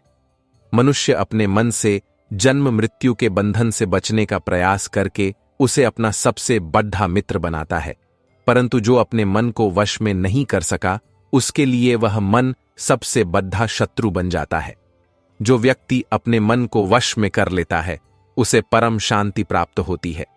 वह व्यक्ति सर्दी, गर्मी, सुख, दुख और मान अपमान में समान भाव रखता है और स्थिर मन वाला इंद्रियों को नियंत्रित करके ईश्वर को प्राप्त करता है। ऐसा व्यक्ति सभी प्राणियों के प्रति दयालु और समान भाव रखता है, चाहे वे मित्र हों या शत्रु, शुभचिंतक हों या ईर्ष्यालु, पुण्यात्मा हों या पापात्मा। वह अपने मन, शरीर और इंद्रियों को नियंत्रित करता है और किसी भी वस्तु में आसक्त नहीं होता। योग का अभ्यास करने के लिए व्यक्ति को एकांत और पवित्र स्थान पर, न तो बहुत ऊंचे और न ही बहुत नीचे आसन पर बैठना चाहिए। कुशा का आसन बिछाकर उस पर दृढ़ता से बैठकर ध्यान को एक बिंदु पर स्थिर करना चाहिए। उसे मन और इंद्रियों की क्रियाओं को नियंत्रित करते हुए आत्मसुधार का अभ्यास करना चाहिए। योग के अभ्यास के दौरान व्यक्ति को शरीर, गर्दन और सिर को स्थिर और सीधा रखना चाहिए। उसे अपनी नाक के अग्रभाग पर दृष्टि स्थिर करनी चाहिए और इधर उधर भटकना नहीं चाहिए। उसे ब्रह्मचर्य का पालन करते हुए अपने मन को शांत करके ईश्वर को अपना लक्ष्य मानना चाहिए। निरंतर अभ्यास से मन को परमात्मा में स्थिर करके वह परम शांति को प्राप्त करता है। योग में स्थित व्यक्ति सभी सांसारिक बंधनों से मुक्त होकर परम धाम को प्राप्त करता है। हे अर्जुन, योग में स्थित व्यक्ति को न तो अधिक खाना चाहिए और न ही कम। जिसमें सभी प्राणी स्थित हैं और जिसके कारण संपूर्ण सृष्टि परमात्मा के रूप में प्रकट होती है, वही है। अब हे श्रेष्ठ अर्जुन, मैं तुम्हें बताऊंगा कि किस समय शरीर त्यागने पर पुनर्जन्म नहीं होता और कब पुनर्जन्म होता है। जब दिन की अग्नि जल रही हो, सूर्य चमक रहा हो, शुक्ल पक्ष का चंद्रमा उदित हो रहा हो और सूर्य उत्तरायण में हो, उन 6 महीनों में शरीर त्यागने वाला ब्रह्मज्ञानी व्यक्ति ब्रह्म को प्राप्त करता है। जब अग्नि का धुआं फैल रहा हो, रात्रि का अंधकार हो, कृष्ण पक्ष का चंद्रमा क्षीण हो रहा हो और सूर्य दक्षिणायन की ओर हो, उस स्थिति में उन 6 महीनों के भीतर शरीर त्यागने वाला व्यक्ति स्वर्ग को प्राप्त करता है। वहां वह अपने अच्छे कर्मों का फल भोगता है और फिर पुनः जन्म लेता है। वेदों के अनुसार मृत्यु के समय 2 शाश्वत मार्ग हैं, एक प्रकाश का मार्ग और दूसरा अंधकार का मार्ग। जो व्यक्ति प्रकाश के मार्ग पर चलता है उसका पुनर्जन्म नहीं होता, जबकि जो अंधकार के मार्ग पर जाता है उसका पुनर्जन्म होता है। हे अर्जुन, जो मेरा भक्त इन दोनों मार्गों को जानने के पश्चात भी भक्ति में दृढ़ रहता है, वह कभी आसक्त नहीं होता। इसलिए तुम सदैव मेरी भक्ति में दृढ़ रहो।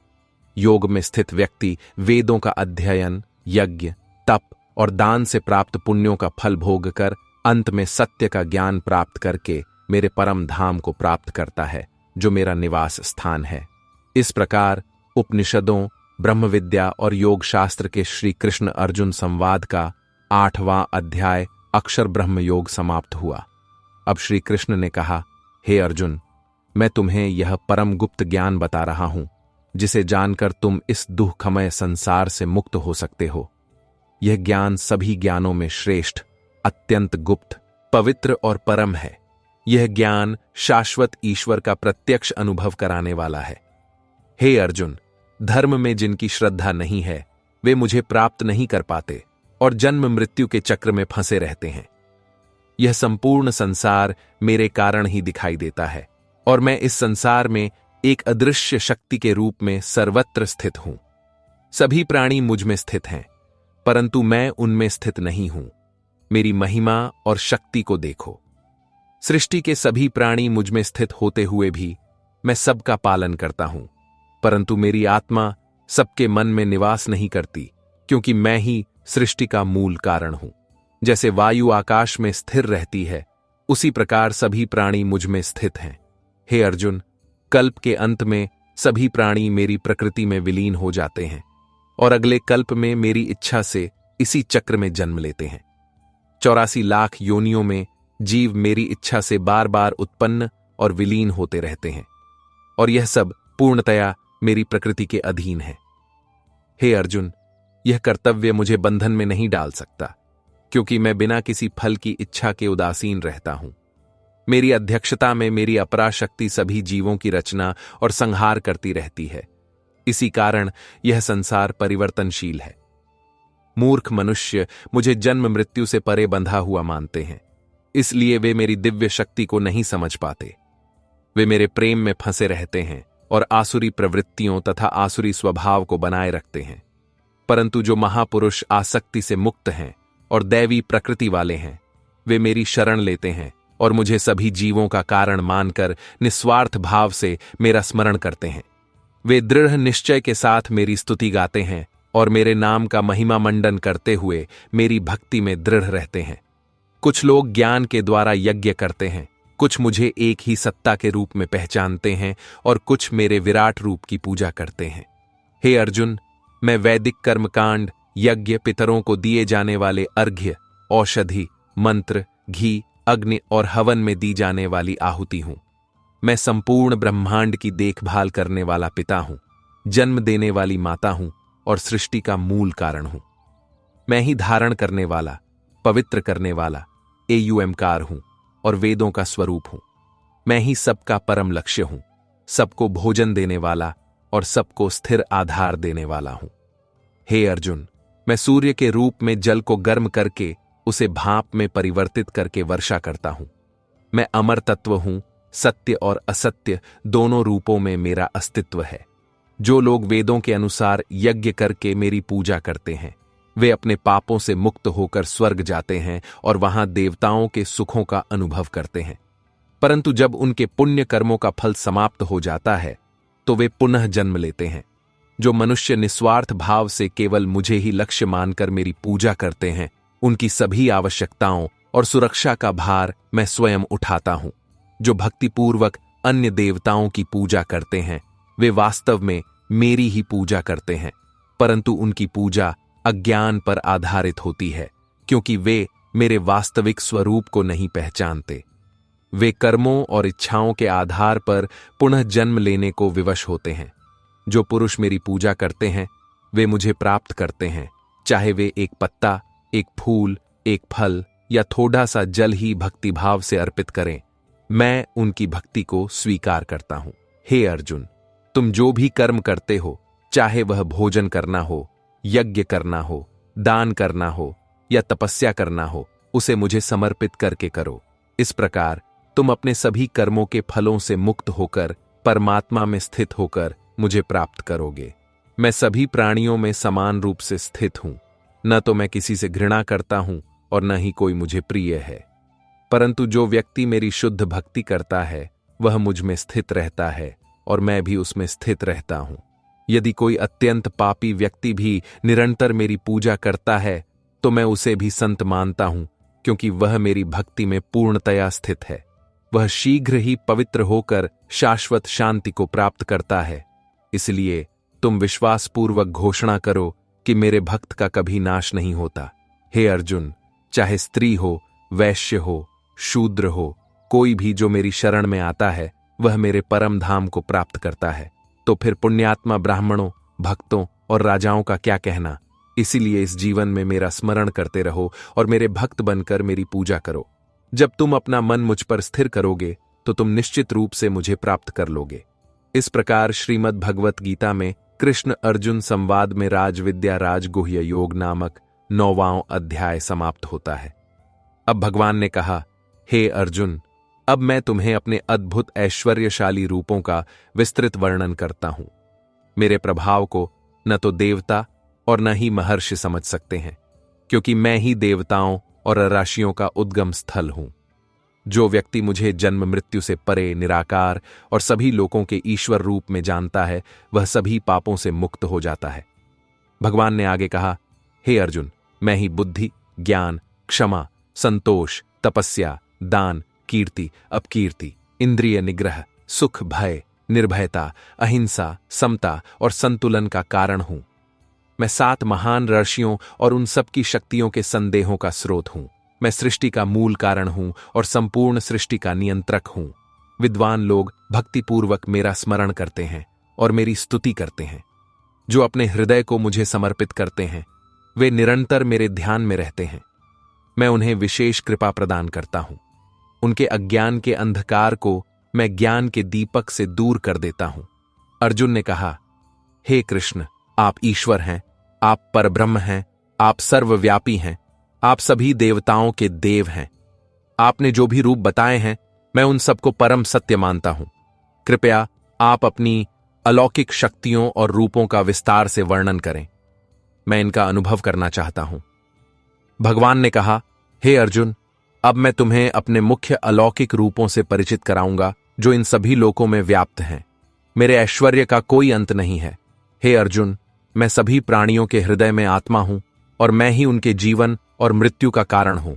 मैं सभी आदित्यों में विष्णु हूं, सभी प्रकाशों में सूर्य हूं, सभी मरुतों में मरीचि नामक वायु हूं और सभी नक्षत्रों में चंद्रमा हूं। मैं सभी वेदों में सामवेद हूं, सभी देवताओं में इंद्र हूं, सभी इंद्रियों में मन हूं और सभी प्राणियों में प्राण शक्ति हूं। मैं सभी रुद्रों में शिव हूं, यक्षों और राक्षसों में कुबेर हूं, वसुओं में अग्नि हूं और पर्वतों में हिमालय हूं।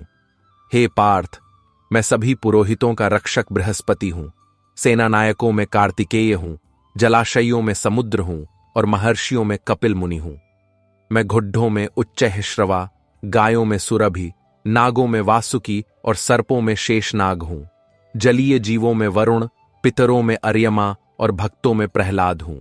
पशुओं में सिंह, पक्षियों में गरुड़, पवित्र करने वालों में वायु, शस्त्रधारियों में राम, मछलियों में मगरमच्छ और नदियों में गंगा हूं। मैं समय, विराट रूप, मृत्यु और सृष्टि का कारण हूं। स्त्रियों में कीर्ति, सौंदर्य, मधुर वाणी, स्मृति, बुद्धि, धैर्य और क्षमा हूं।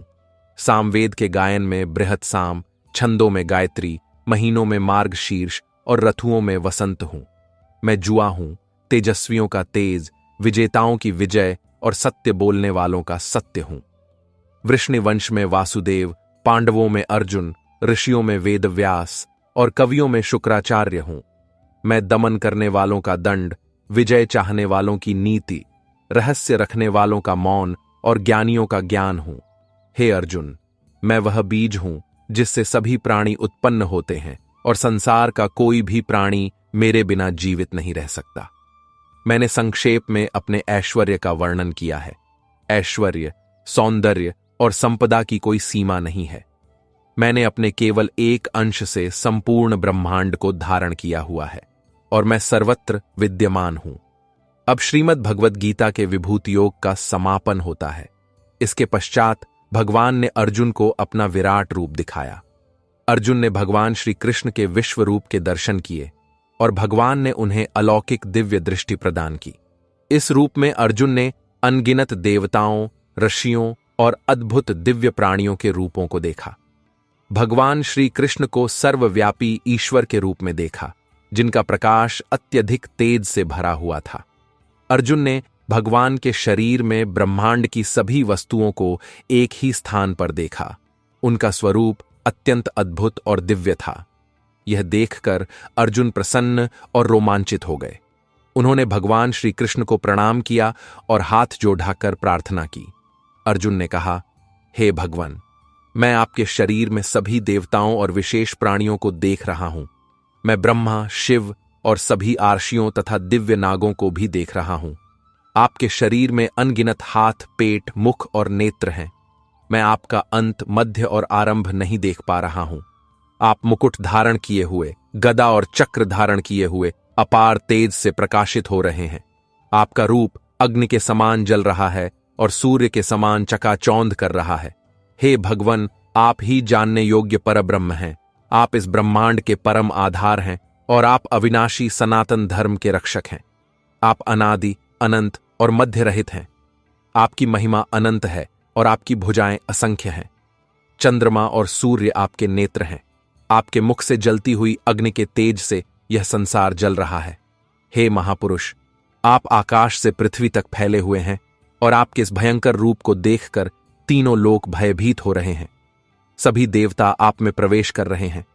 सभी महर्षि सिद्ध भयभीत होकर हाथ जोड़े हुए हैं और देवता आपके अद्भुत रूप को देखकर आपकी स्तुति कर रहे हैं। आदित्य, शिव के सभी रूप, अश्विनी कुमार, वसुसाध्य जगत के देवता, मरुद्गण पितर, गंधर्व, यक्ष, राक्षस और सिद्ध सभी आश्चर्यचकित होकर आपको देख रहे हैं। हे महाबाहु, आपके अनगिनत मुखों, नेत्रों, हाथों, जांघों, पेट और दांतों के राक्षसी रूप को देखकर सब चिंतित हो रहे हैं और मैं भी भयभीत हूं। हे विष्णु, आकाश को छूते हुए आपके मुख और आपकी बड्डी बड्डी आंखों को देखकर मेरा हृदय डूब रहा है। मुझे न तो धैर्य मिल रहा है और न ही शांति। आपके भयंकर और प्रलयंकारी मुख को देखकर मैं दिशा और सुख का अनुभव नहीं कर पा रहा हूं।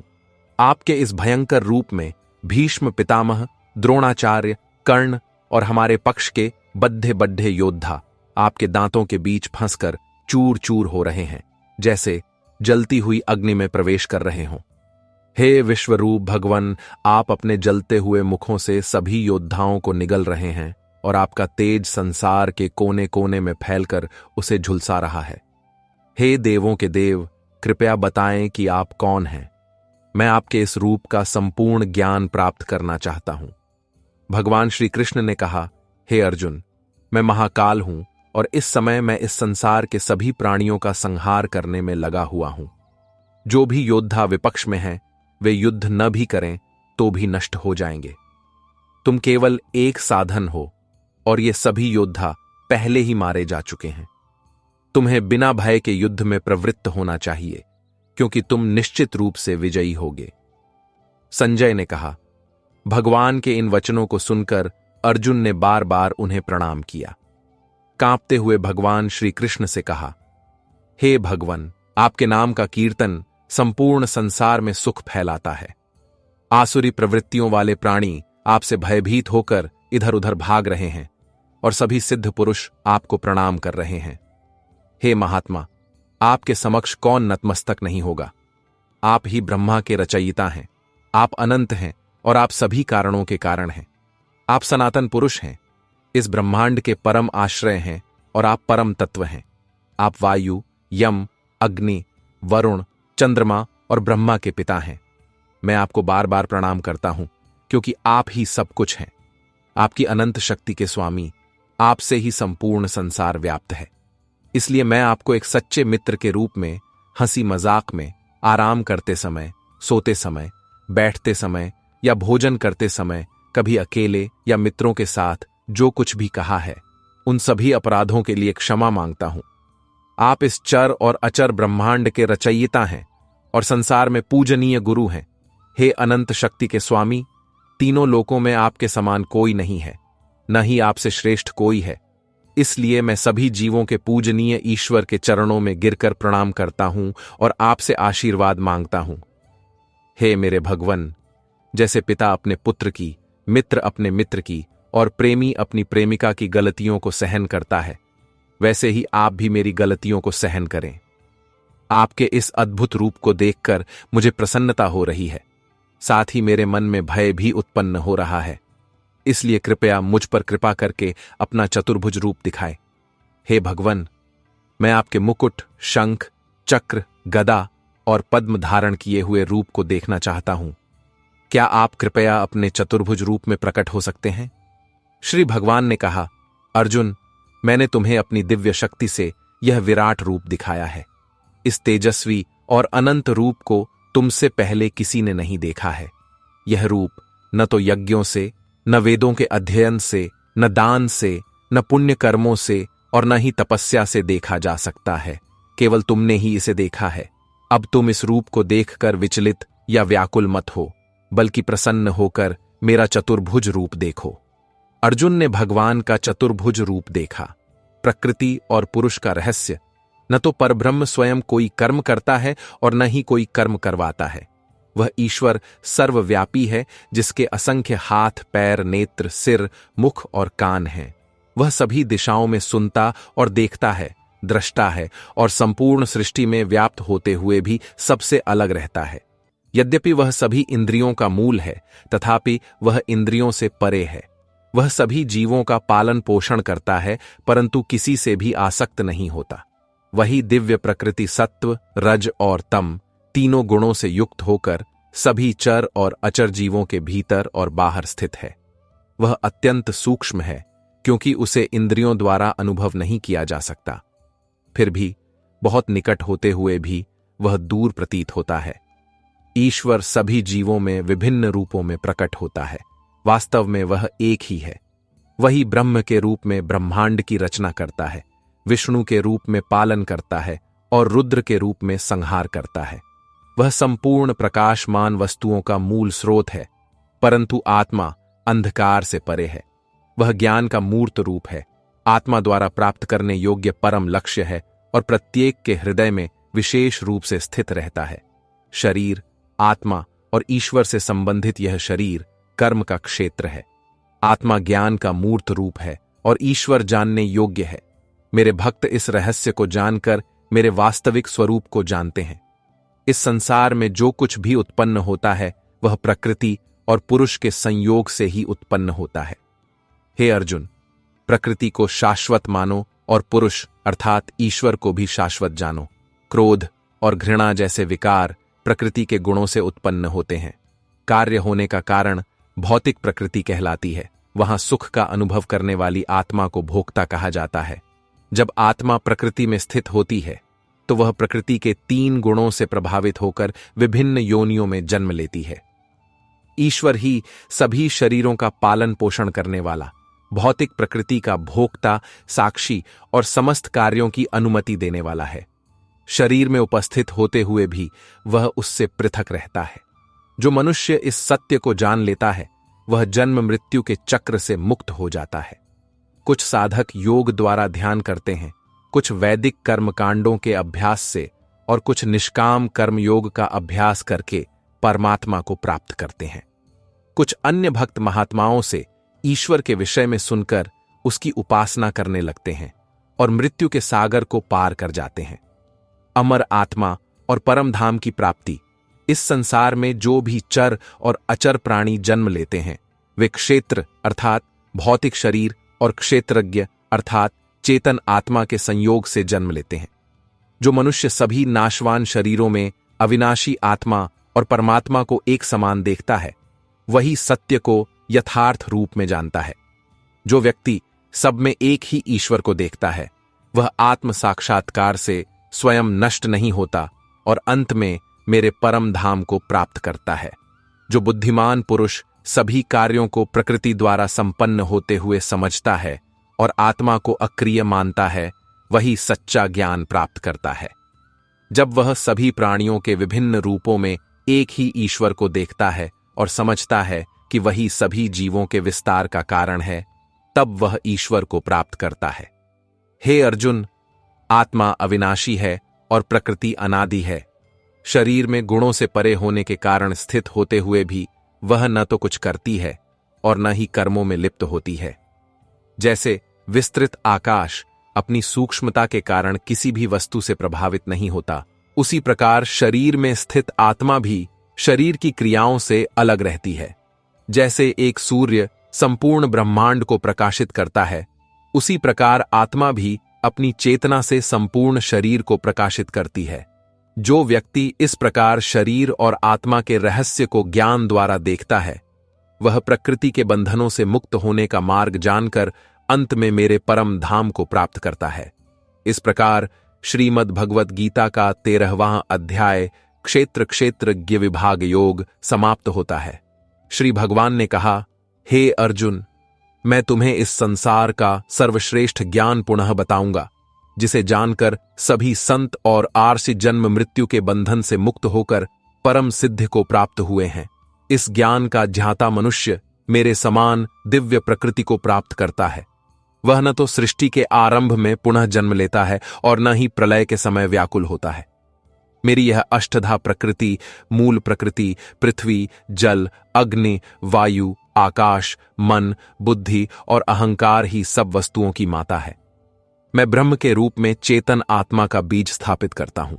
मूल प्रकृति और चेतना के संयोग से ही सभी चर और अचर प्राणी जन्म लेते हैं।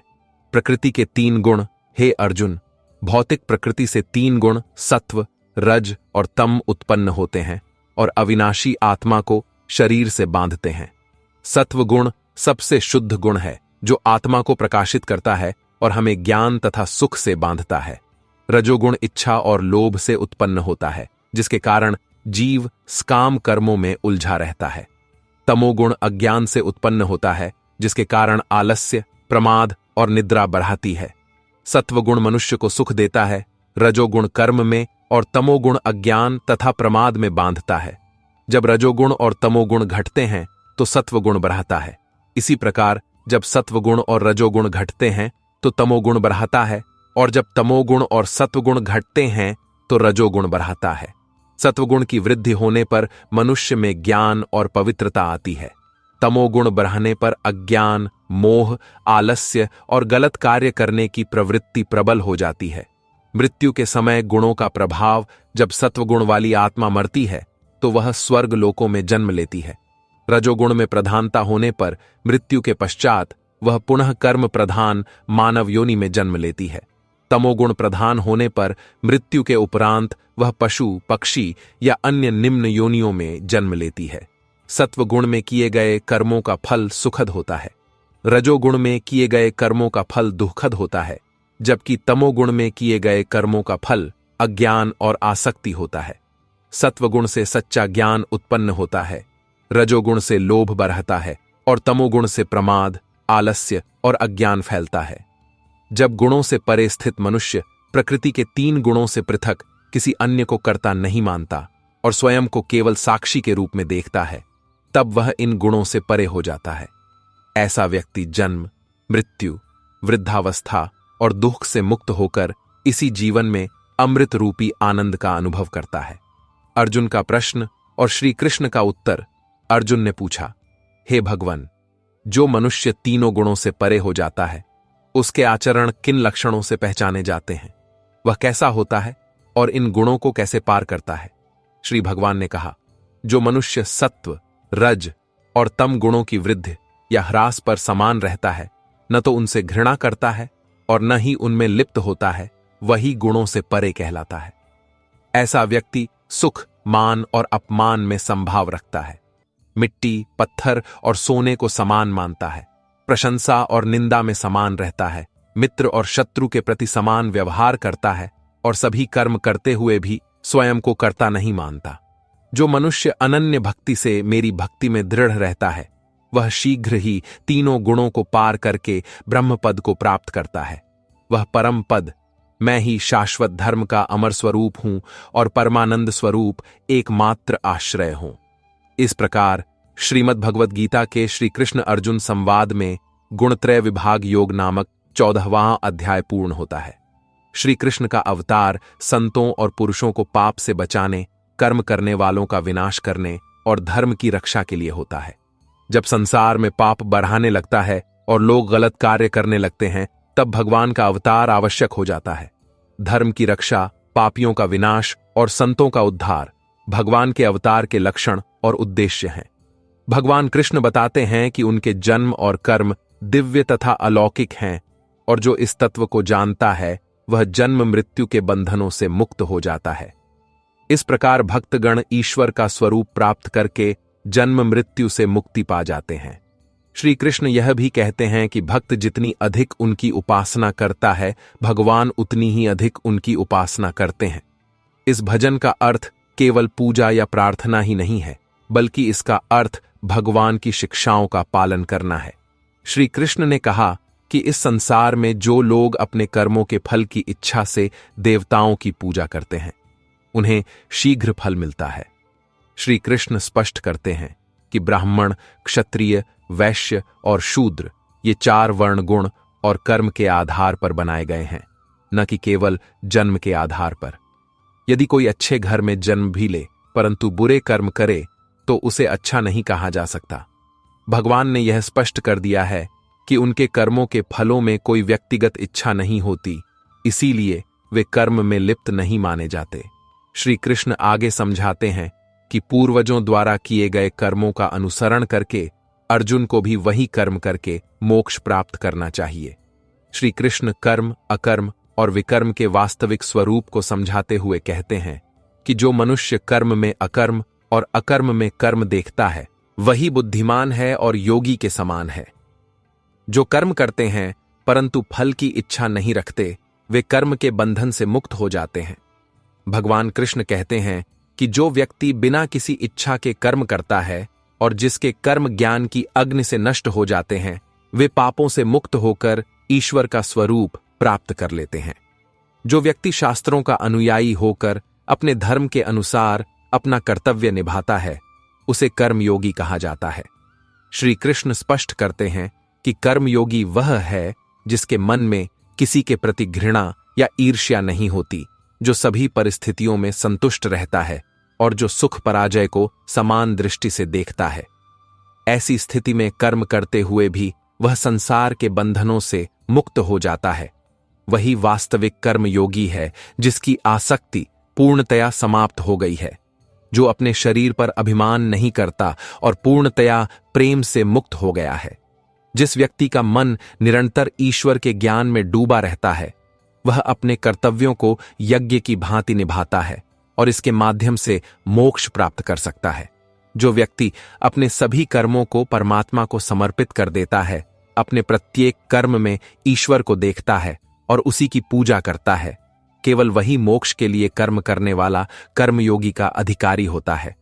कुछ योगी देवताओं को अपना सब कुछ मानकर उनके लिए यज्ञ करते हैं, जबकि जो उच्च कोटि के कर्मयोगी होते हैं वे ब्रह्म को ही परम और सत्य मानते हैं। प्रत्येक कर्म ब्रह्म को समर्पित करते हैं। चाहे आप राम, कृष्ण, शिव, दुर्गा या किसी भी अन्य इष्ट देवता को समर्पित होकर यज्ञ करें या ब्रह्म को परम सत्य मानकर कर्म करें, इससे कोई फर्क नहीं पड़ रहता। सभी के लिए महत्वपूर्ण यह है कि आपका प्रत्येक कर्म एक यज्ञ बन जाए, जिसमें आप ईश्वर को अपना सब कुछ अर्पित करके भक्तिपूर्वक करते हैं।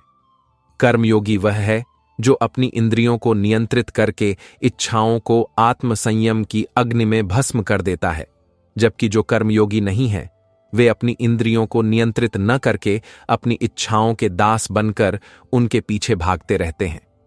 इंद्रियों को वश में करने का सबसे प्रभावी तरीका ज्ञान है, क्योंकि ज्ञान के माध्यम से योगी अपने मन और इंद्रियों को नियंत्रित करता है।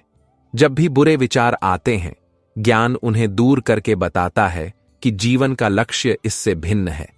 प्रत्येक व्यक्ति का युद्ध और कर्म भिन्न होता है, इसलिए प्रत्येक का यज्ञ भी व्यक्तिगत रूप से भिन्न होता है।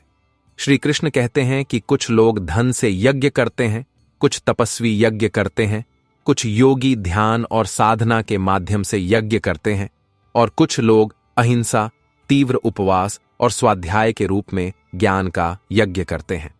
इस प्रकार सभी के कर्मों का स्वरूप भिन्न होता है, परंतु प्रत्येक का कर्म एक प्रकार का यज्ञ है।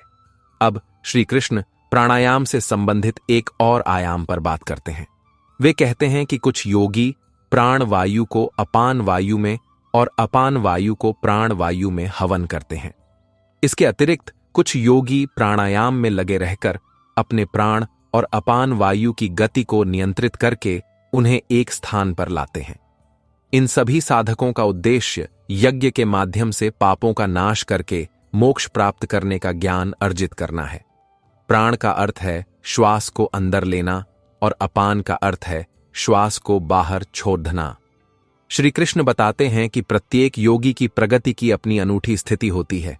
वे कहते हैं कि यज्ञ से प्राप्त होने वाला अमृत ईश्वर प्राप्ति का मार्ग है, और जो यज्ञ नहीं करता उसका जीवन इस संसार में भी सुखी नहीं हो सकता, तो परलोक में उसकी क्या स्थिति होगी। श्री कृष्ण स्पष्ट रूप से कहते हैं कि यज्ञ से जो अमृत प्राप्त होता है वह परमात्मा से जोड़ता है और उसे ब्रह्म की प्राप्ति कराता है। इस अमृत का सेवन करने वाले योगी जीवन के प्रत्येक पहलू में संतुलन और आत्मा की शांति बनाए रखते हुए अंतिम लक्ष्य को प्राप्त करते हैं। मित्रों, यहां आप यज्ञ को कर्म भी समझ सकते हैं। जब हम कोई कर्म करते हैं तो उस कर्म के पश्चात जो फल प्राप्त होता है उसे ईश्वर का प्रसाद मानकर संतुष्ट हो जाना चाहिए। भगवान कृष्ण यह भी कहते हैं कि यदि आप सबसे बड़े पापी भी हों तो भी ज्ञान रूपी नौका से ईश्वर की उपासना करके आप पापों के सागर से मुक्त होकर पार हो सकते हैं।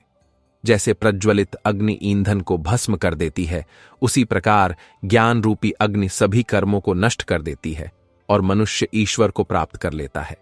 यहां कर्मों के अंत का अर्थ यह नहीं है कि आप कर्म करना छोड़ देंगे, बल्कि इसका अर्थ है कि आप बिना किसी आसक्ति और फल की इच्छा के कर्म करते हैं, और यह कर्म आपको ईश्वर से जुड़ने में सहायता करता है और फिर आशीर्वाद के साथ अगले कार्य की ओर बढ़ते हैं। श्री कृष्ण आगे स्पष्ट करते हैं कि वेदों में कई प्रकार के यज्ञों का वर्णन किया गया है, और वे सभी यज्ञ आपके मन, इंद्रियों और शारीरिक क्रियाओं द्वारा संपन्न करने योग्य माने जा सकते हैं। जब आप इन यज्ञों को उनके वास्तविक अर्थ में और सही ढंग से समझते हुए करते हैं तो आप कर्म के बंधन से पूर्णतया मुक्त होकर ईश्वर प्राप्ति के मार्ग पर चल पड़ेंगे। भगवान कृष्ण यह भी कहते हैं कि बलि चढ़ाकर किए जाने वाले यज्ञ की तुलना में ज्ञान यज्ञ बहुत श्रेष्ठ है। एक प्रकार का यज्ञ वह है जिसमें आप देवताओं का आह्वान करके उन्हें घी और अन्य तरल पदार्थों से आहुति देते हैं, जबकि ज्ञान यज्ञ वह है जिसमें आप अपनी इंद्रियों को संतुष्ट रखते हुए उन्हें अपने वश में रखते हैं, अपनी श्वास को नियंत्रित करते हुए पृथ्वी पर अपने हाथ रखते हैं और अपने कार्य करते हैं, परंतु फलों की इच्छा नहीं करते। ज्ञान यज्ञ भौतिक यज्ञों से श्रेष्ठ है, क्योंकि यह हमें सीधे ईश्वर के संपर्क में लाता है और उनसे जोड़ता है। अर्जुन स्वयं भगवान के समक्ष थे, परंतु हम सब नहीं। तो दोस्तों, यह था आज का रोचक वीडियो। यदि आपको यह वीडियो पसंद आया हो तो कमेंट में जय श्री राधे कृष्ण लिखें, और हमारे चैनल पर नए हैं तो अभी सब्सक्राइब करें। धन्यवाद। जय श्री कृष्ण।